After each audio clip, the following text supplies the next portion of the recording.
And they were concerned because he had been left alone and he had not eaten. And he said, I have food you know not of. And the food is, what are you feeding your imagination morning, noon, and night?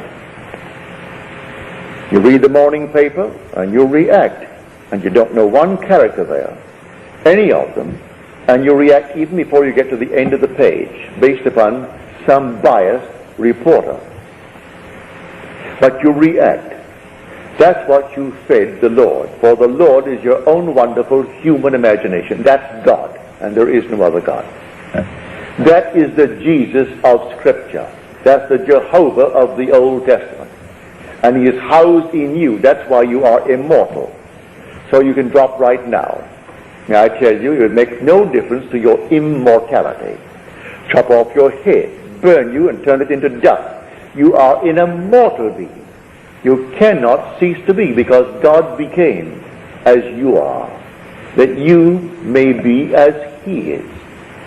And so you're going through these with these strange, peculiar diets, and we simply produce what we feed upon. You can learn a lesson from the animal world. When we were children, we had ducks, chickens, all kinds of things that you have in a farm. And we were a large family. There were 10 children, 9 boys and 1 girl. And we had a father, mother, and grandmother, all living in our home. And mother would say to us, take, say, 2 or 3 ducks and put them away, because I want them in 2 weeks. I'm going to have a duck dinner. So you take the 3 ducks and you put them away. Well, she meant that you will change their diet. Because when I was a boy, fish was plentiful and cheap. You could bring in all kinds of fish. We had no refrigeration. So if it wasn't sold in the evening, early evening, it rotted. So you simply either use it for strange bait the next day, or you fed the animals, that is, the ducks. So we would take the fish while we kept them alive and they fed on ducks, on fish. And they got fat and they were altogether healthy. But you couldn't eat that bird until you took it and isolated it and put it in a cage by itself and stuffed it with meal, corn, sour milk, anything of that nature. And at the end of 10 days, that bird, having been fed only on, say, milk or corn or anything you had of that nature, the whole system changed. And so when you cooked it, it was like a milk-fed bird. If you didn't do it, you couldn't eat it. It's all fish. And I would know, I can see it now in my mind's eye. When mother said, Neville, get a few ducks and put them away, and I'm playing cricket and playing soccer, I forgot it. When I remembered, it was only about 5 days before. So I took the ducks and put them away, but 5 days was not enough to purge it completely of the fish. Well, you could smell that thing all over the neighborhood. On Sunday afternoon, we were going to have ducks.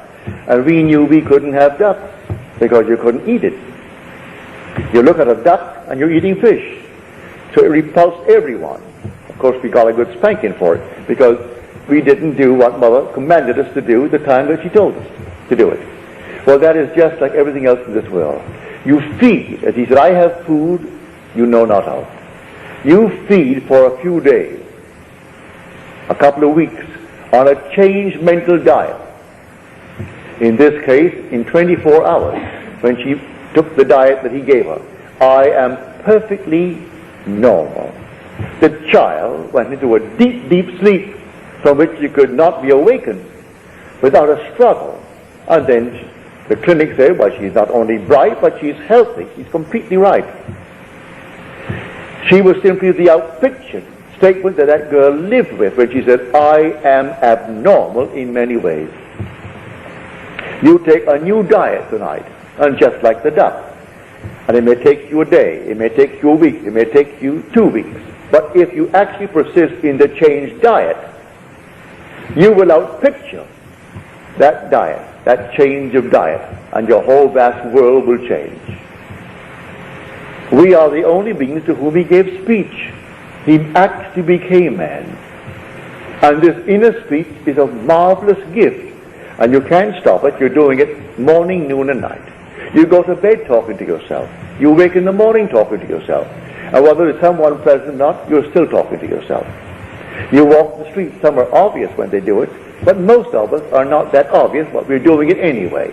We're carrying on little mental conversations with ourselves. But what are we carrying on? Arguments? Or are we boldly affirming and asserting that I am? And then name what I want to be. In her case, he gave her what she should say. And she argued with him, and she couldn't say it because I do not feel that yet. Don't wait to feel it, he said to her. Do it now. I am perfectly normal, because if you say I am not abnormal, that's not a creative thing towards your goal. In fact, it may be destructive. You want something positive, not something negative. I am not abnormal. I am perfectly normal. Then the child, the outpictured self. So everyone in your world is yourself pushed out. Blame no one.